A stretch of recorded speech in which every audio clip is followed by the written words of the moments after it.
जो जरा माने वृद्धावस्था और मरण माने मृत्यु के दुख से मोक्ष के लिए छूटने के लिए प्रयत्न करते हैं,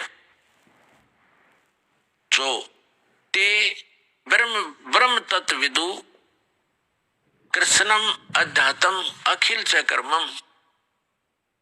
इसका अर्थ है कि जो व्यक्ति इस संसार की किसी भी वस्तु प्राप्त के लिए जैसे कोई साधना नहीं करते, वो केवल जरा और मरण के दुख से, बुढ़ापे और मृत्यु के दुख से छूटने का जो प्रयत्न कर रही है, वे तत्ब्रह्म से परिचित है और सारे अध्यात्म ज्ञान से परिचित है और सभी कर्मों से परिचित है। केवल वे ही जरा और मरण से छूटने का प्रयत्न करते हैं।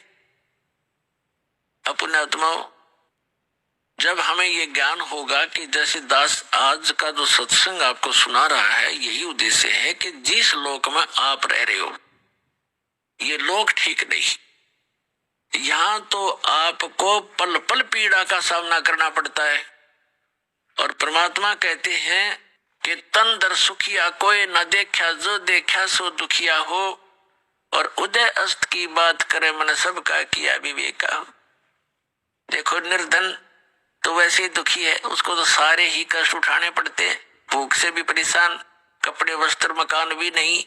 तो परमात्मा कहते हैं तन धर सुखिया कोई ना देखा, जो देखा सो दुखिया हो। और उदय अस्त की बात करें कि ऐसे ऐसे राजा हो गए जिनका सूर्य अस्त हो और सूर्य उदय हो, वहां तक उसका राज हो, यानी पूरी पृथ्वी का शासक भी मैंने देख लिया, और ब्रह्मा विष्णु महेश को भी देख लिया, ये भी सुखी नहीं। और आप इस लोक में एक कोठी एक फैक्ट्री ला ली तो आप इसी में सुख मान लिया। एक कार ले ली, को एक सेकंड का भरोसा नहीं, वह कार ले डूबे, पूरे परिवार का नाश हो जाए। तो बिना ज्ञान के डले ढो रहे थे पुण्यात्माओं। सौभाग्य आपका जन्म ऐसे समय में हुआ है, धन्य आपके माता पिता जिनसे जन्म हुआ। आपका ऐसे समय में जन्म है, आपको ज्ञान हो रहा है, प्रमाण आपके सामने है, बच्चे से लेकर बूढ़े तक आज शिक्षित है, और आसानी से परमात्मा ने ऐसे इंस्ट्रूमेंट बनवा दिए। ये मैन माइंड नहीं है, ये गॉड गिवन माइंड से बनवाए गए हैं, ताकि अपने बच्चों को घर बैठे वो संदेश पहुंचा सके और प्रमाणित कर सके, सब सदग्रंथों से आप परिचित हो सके। तो जो प्रसंग चल रहा है वहीं आते हम। तो परमात्मा कहते हैं हमने तन दर सुखिया कोई ना देखा, जो देखा सो दुखिया हो। उदयस्त की बात करें मैंने सबका किया विवेका हो। कहते हैं घाटे बात है, लाभ हानि में सारे दुखिया। लाभ हो गया किसी को, मान ले 2 लाख रुपए मिल गए किसी सौदे में, उसको कैसी प्रेरणा करता है ये काल कि कोई ऐसा बिजनेस कर दूं तो 5 लाख लेगा उधारे और 2 लाख वो 7 लाख ला का बैठ जाएगा और उसमें हो जाएगा घाटा। वो 2 लाख भी गए, टेंशन नहीं होगी। वो लाभ था वो भी टेंशन में बदल गया। और घाटे में तो दुख होता ही होता है। कहते हैं घाटे बाधा, घाटा माने हानि और बाधा माने लाभ। लाभ हानि में भी दुख है, घाटे बाधा सब जग दुखिया। और के गृहस्थी बैरागी हो, सुखदेव ने इस दुख के डर से गर्भ में माया त्यागी हो। फिर बताते हैं कि जंगम दुखिया जोगी दुखिया तपस्वी को दुख दूना हो। आशा तृष्णा सब में व्यापत, कोई मैल नहीं सुना हो। फिर परमात्मा कहते हैं कबीर परमेश्वर जी कि साच कहूं तो जग नहीं माने, पर भाई झूठ कही ना जाई हो। ये ब्रह्मा विष्णु शिव जी दुखिया जिन ये राह चलाई हो।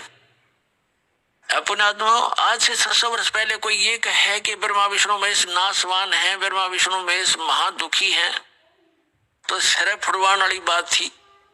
क्योंकि आज इतना शिक्षित समाज है, स्वतंत्र भारत है और प्रजातंत्र है, उसके अंदर दास के साथ कितने जुल्म हो गए। या सच्चीकरण में झूठे मुकदमे बना दिए, जेल में डाल दिया है, और रोज लाठी ठाठा हुए 1.5 आदमी। क्यों? उनकी रोजी रोटी बंद होगी, उनका ज्ञान समाप्त हो गया। पर जीखे बात नहीं बनाए, ये तो स्वीकार करना पड़ेगा, क्योंकि जग जनता शिक्षित है।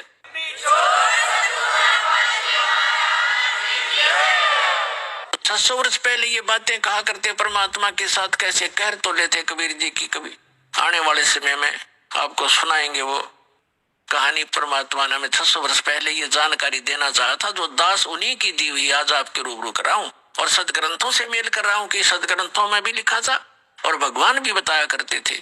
लेकिन ये अज्ञानी संत ऋषि महर्षि आचार्य और शंकराचार्यों ने हम तक ये ज्ञान आने नहीं दिया, विरोध करा दिया, हमें मूर्ख बना दिया और हमें हमारे सभी पूर्वजों को पशु बनवा दिया, भूत बनवा दिया और नरक बना दिया उनका जीवन।